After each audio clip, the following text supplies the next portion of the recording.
Scontro tra alleati del centrodestra in regione. La Lega va all'attacco dell'assessore regionale Elena Donazan, unica ad aver preso le parti del governo di Madrid dopo il voto in Catalogna. Avrebbero dovuto arrestare il presidente catalano, ha dichiarato la forzista bassanese, l'eversione separatista va repressa. Non ha tardato a criticare aspramente l'alleato Nicola Finco, capogruppo della Lega in regione. Non condivido nulla di quanto ha detto la Donazan, sappiamo che la sua linea politica è fascista, ma giustificare la violenza in questo modo è una follia.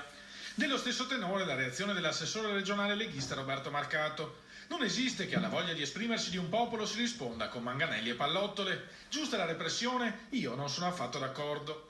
Ancora più duro il commento di Roberto Agirmo di Indipendenza Noi Veneto. La signora Donazan forse dimentica la parola democrazia, che ha una desinenza ben precisa. Democrazia vuole arrivare da demos e kratia, ossia potere al popolo. Evidentemente ha dimenticato che il popolo ha il potere anche di dire le sue opinioni, di dare le sue opinioni. Nel momento in cui va a avvallare da parte dello Stato spagnolo l'uso della violenza, perché così ha fatto, nella sua dichiarazione ha avvallato l'uso del manganello. A me risulta che questa qui sia una forma di, se volete chiamarla fascismo, se volete chiamarla comunismo, che tanto non sono molto distanti l'uni dagli altri onestamente,